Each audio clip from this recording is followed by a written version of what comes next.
So hi guys, Adarsh here. जोसा की counselling यार हमारी खत्म हो चुकी है, लेकिन आज की इस वीडियो में हम लोग आप लोगों को बताने वाले हैं सीएसएबी काउंसलिंग के बारे में।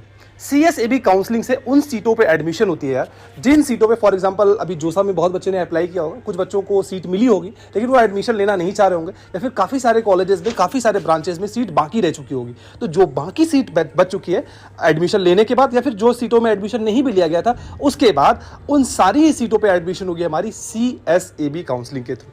तो आज की ये वीडियो टोटल उसी के ऊपर होने वाली है। कब वीडियो थोड़ी सी लंबी हो सकती है, आप लोग अच्छे तरीके से देखिएगा, सारी इन्फॉर्मेशन क्लियर आप लोग के हो जाएगी। और अगर आप लोगों को कट ऑफ वगैरह देखना है काउंसलिंग के लिए, तो आप हमारी एप्लीकेशन JEAB 360 को डाउनलोड करके फ्री ऑफ कॉस्ट हमारी वहां से कट ऑफ देख सकते हैं अपने कॉलेजेस के लिए। ठीक है, तो वीडियो में यार हम लोग आगे बढ़े उससे पहले मैं आप लोगों को एक बहुत ही बेहतरीन कॉलेज के बारे में बताना चाहता हूं। आप में से काफी सारे ऐसे स्टूडेंट होंगे यार जो कॉलेज में वो एडमिशन लेना चाह रहे होंगे, उन कॉलेजेस में उनको एडमिशन नहीं मिल पाई होगी। तो आज मैं जिस कॉलेज के बारे में बात करने वाला हूं यार, उस कॉलेज का नाम है न्यूटन स्कूल ऑफ टेक्नोलॉजी। तो न्यूटन स्कूल ऑफ टेक्नोलॉजी को यार IITians ने बनाया है, और यहाँ पे न्यूटन स्कूल ऑफ टेक्नोलॉजी आप लोगों के लिए ऑफर करती है BTech degree in computer science and artificial intelligence.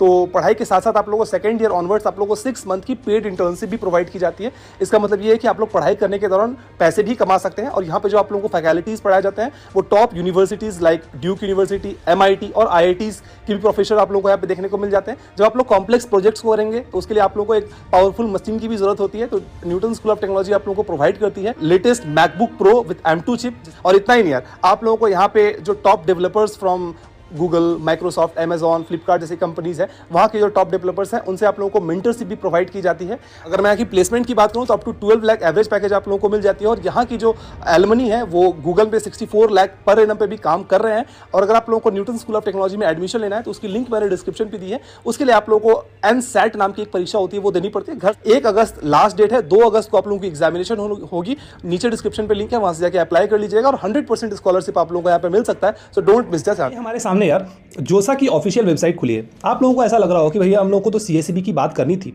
आप जोसा के बारे में क्यों बता रहे हैं।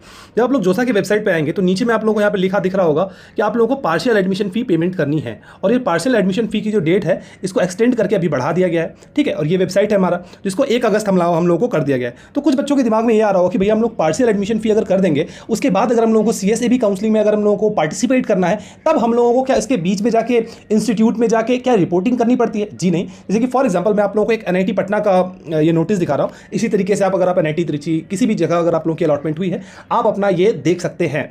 जैसे कि यहाँ पे आप देख पाएंगे कि आप लोगों की फिजिकल रिपोर्टिंग की जो डेट दी गई है वो 14 अगस्त से लेकर 21 अगस्त तक दी गई है। इसका मतलब ये है जिन बच्चों को अभी जोसा में भी अगर लास्ट राउंड में कोई सीट मिली है, वो अगर सीएसएबी राउंड में भी पार्टिसिपेट करना चाहते हैं, या फिर अगर आप लोगों को सीएसएबी राउंड में जोसा में कोई सीट नहीं मिली, आप सीएसएबी राउंड में जाना चाहते हैं, तो आप लोगों के लिए जो रिपोर्टिंग होने वाली है वो 14 अगस्त से लेकर 21 अगस्त के बीच में ये होने वाली है। ठीक है, अब हम लोग जैसे कि मैंने आप लोगों को डिस्क्रिप्शन पे एक सीएसएबी राउंड की काउंसलिंग की एक लिंक दे दी है। जैसे ही आप लोग उसके ऊपर क्लिक करेंगे, सीएसएबी की ऑफिशियल जो हम लोगों ने एक आर्टिकल बनाया है उसके ऊपर आप लोग आ जाएंगे। इस पे मैं आप लोगों को धीरे धीरे करके सारी चीजें बताता हूं कि किस तरीके से आप लोग की काउंसलिंग होने वाली है। सबसे पहली बात ये कि सीएसएबी जो आप लोग की काउंसलिंग होती है, इसका फुल फॉर्म हम लोग का सेंट्रल सीट एलोकेशन बोर्ड।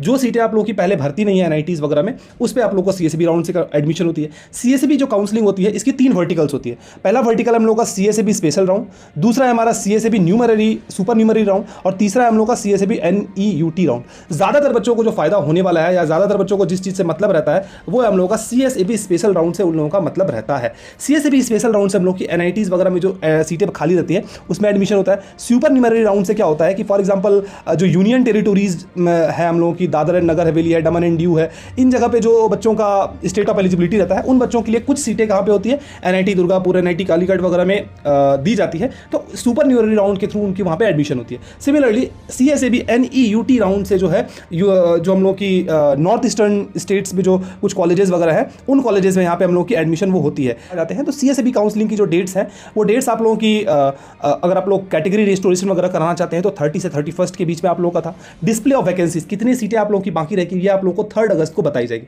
अभी आप लोग चिंता मत कीजिएगा, आगे चल के और भी डिटेल्स में आप लोगों को सीएसएबी के बारे में बताने वाला हूँ। ठीक है, तो वैकेंसीज आप लोगों को ये 3 अगस्त को आई। 3 अगस्त को जब वैकेंसीज आएगी तो हमारी ये आर्टिकल आप लोग यहाँ पे देख सकते हैं। आके यहाँ पे आप लोगों को ये पिछले साल की सीट आप लोगों को यहाँ पे दिख जाएगी कि कितनी कितनी सीटें खाली थी। जैसे ही 3 अगस्त को अब अपडेट की जाएगी, तो यहाँ पे CSEB वैकेंट सीट्स 2023 में अपडेट कर दूंगा और इसके ऊपर मैं वीडियो बना लूंगा। तब तक के लिए आप लोग चैनल को सब्सक्राइब कर सकते हैं, ठीक है, ठीक है। उसके बाद आप लोगों की जो रजिस्ट्रेशन है और पेमेंट है ये आप लोगों की 3 अगस्त ऑनवर्ड्स हो जाएगी और जो इंड होगी वो 7 अगस्त को हम लोगों की इंड होगी। उसके बाद आप लोगों का जो फर्स्ट राउंड का एलोकेशन है वो 8 अगस्त को होगा। सिमिलरली ये जो पूरी काउंसलिंग की जो शेड्यूल दी गई है आप हमारी वेबसाइट पर आके चेक कर सकते हैं। कुछ बच्चों को जानना हो कि भैया ये तो आपने बताया कि CSEB हम लोग का स्पेशल राउंड के लिए, अगर आप लोगों को जानना है कि CSEB NEUT काउंसलिंग, तो NEUT की काउंसलिंग भी आप लोगों को यहाँ पे डेट्स दी गई है, आप आए जाके देख सकते हैं, ठीक है। और इसके बाद जो हम लोग की सुपर न्यूमररी सीट्स है उसकी जो काउंसलिंग है वो 21 अगस्त के ऑनवर्ड से स्टार्ट होगी, तो इसमें अभी समय है। तो अभी हम लोग इसी वेबसाइट पे जाएंगे और वेबसाइट पे हम लोग जाने के बाद एक हम लोग को यहाँ पे PDF दिखेगी। इस PDF को अगर आप लोग चाहें तो यहाँ से आप लोग सबसे पहले आके डाउनलोड कर लीजिएगा और डाउनलोड करके ये PDF पे मैंने जो डिटेल्स बताई है इस डिटेल्स को आप लोग यहाँ पे आके देख सकते हैं। मैं भी इंपॉर्टेंट इन्फॉर्मेशन के ऊपर आते हैं। अगर कोई भी ऐसे बच्चे हैं जो कि PWD कैंडिडेट है, उनको फिजिकल वेरिफिकेशन वगैरह अभी तक उनका नहीं हुआ है, तो आप लोग अगर चाहें तो फिजिकल वेरिफिकेशन वो अभी करवा सकते हैं। यहाँ पे डेट दी गई है, फिजिकल वेरिफिकेशन जो स्टार्ट होने वाली है 2 अगस्त ऑनवर्ड से स्टार्ट होने वाली है। और कब कब की डेट है, जैसे 3 से 7 अगस्त के बीच में, 9 से 11 अगस्त के बीच में और 14, 16, 17 अगस्त के बीच में आप लोग फिजिकल वेरिफिकेशन वगैरह वो करवा सकते हैं, ठीक है। अब हम लोग को कुछ एक्रोनिम है जो कि आप लोगों को दिमाग में रखना है, जैसे कि फॉर एग्जांपल IAF। आगे चल के जब मैं ये PDF आप लोगों को बताऊंगा तो यहाँ पे आप लोगों को बहुत ज़्यादा IAF ये सब वर्ड आएगी, तो इनकी आप लोग मतलब एक बार जान के रख लीजिए। IAF का मतलब है इंस्टीट्यूट एडमिशन फी, IAF2 का मतलब है institute admission fee 2। For example पहले इंस्टीट्यूट ने आपसे 10,000 लिया, फिर आपसे 15,000 लिया, तो इंस्टीट्यूट फी 1 हो गया 10,000 और इंस्टीट्यूट फी हो गया 15,000 रुपये, ठीक है। उसके बाद कुछ इंपॉर्टेंट चीज़ है PAF पार्शियल एडमिशन फी, जैसे कि हम लोगों ने सबसे पहले अभी थोड़ी देर पहले बात किया था NIT प्लस सिस्टम के लिए जो भी जो सा आप लोगों से पार्शियल एडमिशन फी ले रही है वो हो गया PAF। उसके बाद है SAF सीट एक्सेप्टेंस फी, अगर आप लोगों को सीट मिल जाती है उसको अगर आप एक्सेप्ट करना चाहते हैं तो SAF सीट एक्सेप्टेंस फी आप लोगों को देगा। और ये जो CSEB काउंसलिंग हम लोगों की होने वाली है ये हम लोग की 2 राउंड में होने वाली है, जैसे कि मैंने यहाँ पे आप लोगों को हाईलाइट करके रखा है। 2 राउंड काउंसलिंग आप लोगों की होगी और इसमें फ्रेश रजिस्ट्रेशन मैंडेटरी है। अगर आपने जोसा काउंसलिंग में रजिस्टर कर रखा है फिर भी आप लोगों को CSEB राउंड में रजिस्टर करना पड़ेगा, ठीक है। और जिन बच्चों को डासा में सीट मिल चुकी है, डासा काउंसलिंग में अगर उनको सीट मिल चुकी है तो वो बच्चे CSEB राउंड में नहीं बैठ सकते हैं, इस बात को आप लोगों को ध्यान में रखना है, ठीक है। अच्छा, और कैंडिडेट्स, ऐसे कैंडिडेट्स इनकी डॉक्यूमेंट यार पहले NIT प्लस सिस्टम के लिए जोसा राउंड में अगर आपने वेरीफाई नहीं किया है और अगर आप चाहते हैं कि आपको state of eligibility, nationality, gender अगर आप लोगों को चेंज करना है तो वो आप लोग आराम से चेंज कर सकते हैं। तो कौन कौन से बच्चे ऐसे हैं जो कि एलिजिबल हो सकते हैं CSEB स्पेशल राउंड के लिए? तो ऐसे बच्चे जिन्होंने जोसा में तो काउंसलिंग में उन्होंने अप्लाई वगैरह नहीं किया था वो बच्चे भी यहाँ पे अप्लाई कर सकते हैं। उसके बाद जो बच्चे जोसा में अप्लाई तो किए थे लेकिन उनको कोई सीट नहीं मिली थी वो बच्चे भी यहाँ पे जाके अप्लाई कर सकते हैं। उसके बाद ऐसे बच्चे जिनको जोसा में उन्होंने पार्टिसिपेशन लिया तो था, ठीक है, उसके बाद किसी कारणवश उनकी सीट वो कैंसिल हो गई तो वो बच्चे भी पार्टिसिपेट कर सकते हैं। अल्टीमेटली ये है कि ऐसे बच्चे जो कि जोसा में पहले पार्टिसिपेट किए थे या फिर नहीं किए थे आप इसमें पार्टिसिपेशन ले सकते हैं। तीसरी चीज़ ये है कि जोसा काउंसलिंग में बहुत सारा क्या होता है कि कट ऑफ वगैरह बहुत हाई जाती है, तो जिन बच्चों का थोड़ा लो कट ऑफ होता है या फिर जिन बच्चों का JEE वगैरह क्लियर नहीं होता है वो बच्चे अप्लाई नहीं करते जनरली। लेकिन CSEB राउंड में आप लोग की कम रैंक पर भी एडमिशन होने की चांसेस होती है, तो अगर आपकी रैंक थोड़ी पीछे भी हो फिर आप लोग भी यहाँ पे अप्लाई कर सकते हैं, चांसेस बहुत ही ज़्यादा होता है। उसके ये सारे कौन से बच्चे हैं जिन्होंने एडमिशन ले सकते हैं, आप लोग इस PDF को डाउनलोड कर लीजिएगा, यहाँ पे सारी डिटेल्स वगैरह दिख जाएगी, ठीक है। अच्छा, एक और बात यार, ऐसे बच्चे भी हो सकते हैं जो कि फॉर एग्जांपल जोसा में उन्होंने एडमिशन लिया, जोसा में जब उन्होंने काउंसलिंग अप्लाई किया उनको कोई एक सीट मिल गई, सीट मिलने के बाद उन्होंने फॉर एग्जांपल एडमिशन फी भी पे कर दिया है और वो फिर CSEB राउंड में अप्लाई करते हैं तो उनकी जो पहली वाली सीट है वो रिटेन रहेगी, मतलब कि वो सीट आप लोगों को मिल चुकी है। अब आप लोग CSEB राउंड में अप्लाई कर रहे हैं, अब जब आप अप्लाई कर रहे हैं तो वो सीट आपको पक्का है कि मिल ही चुका है। अगर आप लोगों को CSEB राउंड में कोई सीट नहीं मिलती है तो जो पुरानी सीट है वही रह जाएगी, अगर आप लोगों को कोई नई सीट मिल जाती है तो पुरानी सीट आप लोगों की कैंसिल वो हो जाएगी। इस चीज़ को आप लोगों को ध्यान में रखना है, ठीक है। अच्छा, उसके बाद CSEB स्पेशल राउंड प्रोसेस में आप लोग जाएंगे तो सबसे पहले आप लोगों को रजिस्ट्रेशन करना है, उसके बाद आप लोगों को पेमेंट करना पड़ता है। SREF इंस्टीट्यूट एडमिशन फी 1 और SRPF ये 2 चीज़ आप लोगों को पे करना पड़ता है। उसके बाद आप लोगों को स्पेशल राउंड 1 होगा, स्पेशल राउंड 2 होगा, उसके बाद आप लोगों को एडमिशन वगैरह मिल जाएगी। सबसे अगर आप रजिस्ट्रेशन फी देखेंगे यार तो यहाँ पे सारे का मैंने एक एक करके दिखा दिया है कि अगर आप फॉर एग्जांपल जिन्होंने जोसा पोर्टल में रजिस्टर नहीं किया है तो उनको कितने लगेंगे, 44,000 लगेंगे। अगर आप SC ST है तो 24,000 रुपये लगेंगे। अगर आपने जोसा में अप्लाई किया बट सीट नहीं मिली तब भी 44,000 है। और जोसा में अगर आपने अप्लाई किया, सीट मिली लेकिन आपने पे किया ही नहीं सीट एक्सेप्टेंस फी, तो इन दैट केस ऑल्सो आप लोगों को कितने लगेंगे, 44,000 लगेंगे। एग्जिट ऑप्शन ऑफ किया तब भी आप लोगों को 44,000 लगेंगे। और उसके बाद अगर आप लोगों को जोसा में एडमिशन मिल गई, candidate who secured admission in allotted institute after जोसा राउंड, और पार्शियल एडमिशन भी अगर आपने पे कर दिया, इन दैट केस आप लोगों को 8,000 लगेगा।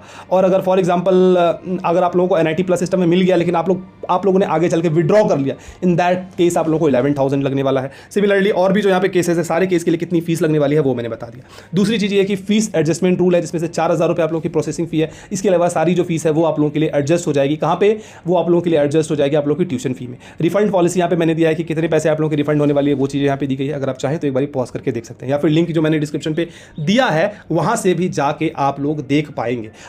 आप लोगों को जब फॉर एग्जांपल अगर आप लोगों की अलॉटमेंट हो जाती है तो अलॉटमेंट होने के बाद अगर आप दो चीज़ हो सकती है, या तो आप लोगों को जब आप लोग काउंसलिंग करोगे तो आप लोगों को अलॉटमेंट होगी या फिर नहीं होगी। अगर आप लोगों को अलॉटमेंट हो जाती है तो आप लोग फ्रीज स्लाइड या फ्लोट कर सकते हैं, और या तो सरेंडर भी कर सकते हैं, है ना। और अगर आप लोग को नहीं मिलेगी तो आप लोग सेकंड राउंड के लिए वेट कर सकते हैं या फिर विड्रॉ कर सकते हैं। तो इनमें से कोई एक ऑप्शन आप लोगों को मतलब कि वो करना पड़ेगा, सेलेक्ट करना पड़ेगा। अच्छा, इसके बाद आप लोगों को क्या करना पड़ता है जब, तो उसके बाद आप लोगों को डॉक्यूमेंट्स वगैरह अपलोड करने पड़ते हैं। डॉक्यूमेंट्स वगैरह अपलोड आप लोग जब करेंगे तो डॉक्यूमेंट्स वेरीफाई होती है, और आप लोगों को उसके लिए एक सक्सेसफुल पेमेंट जो वो करना पड़ता है। वो पेमेंट करने के बाद आप लोगों की डॉक्यूमेंट वेरिफिकेशन होगी। उसके बाद आप लोगों का प्रोसेस आता है payment of IAF2 institute admission fee 2 आप लोगों को पेमेंट करना पड़ता है। जनरली क्या है कि अगर आप जनरल EWS स्टूडेंट है तो आप लोगों को 32,000 रुपये लगेंगे, और अगर आप एक EWS स्टूडेंट है तो आप लोगों को 12,000 लगेंगे। घबराने की बात नहीं, पहले आप लोगों से 44,000 लिए गए, बाद में आप लोगों से 32,000 लिए जा रहे हैं। ये सारी चीज़ आप लोगों के लिए इंस्टीट्यूट की जो फी है वहाँ पर आप लोगों की एडजस्ट हो जाने वाली है, तो टेंशन लेने की बात नहीं होने वाली है आप लोगों के लिए, ठीक है। अच्छा, और इसके बाद फिर ऑनलाइन रिपोर्टिंग करना है, डॉक्यूमेंट वेरिफिकेशन आप लोगों का होगा। अगर डॉक्यूमेंट में कोई दिक्कत अगर आ जाती है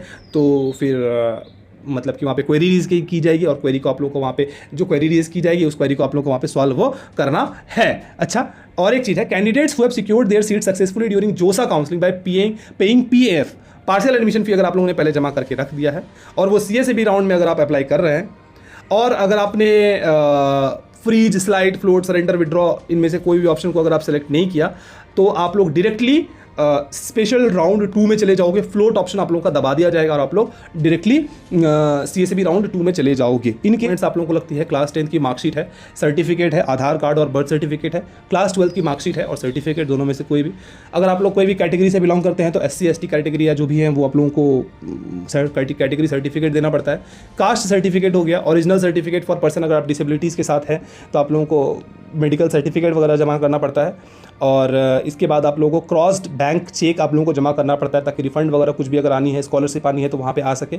मेडिकल सर्टिफिकेट भी यार जोसा और CSAB के लिए NIT प्लस सिस्टम के लिए जो मेडिकल सर्टिफिकेट है वो जमा करना पड़ता है। Admit card of JEE mains है, और OCI या PIO सर्टिफिकेट अगर एप्लीकेबल है तो वो जमा करना पड़ेगा।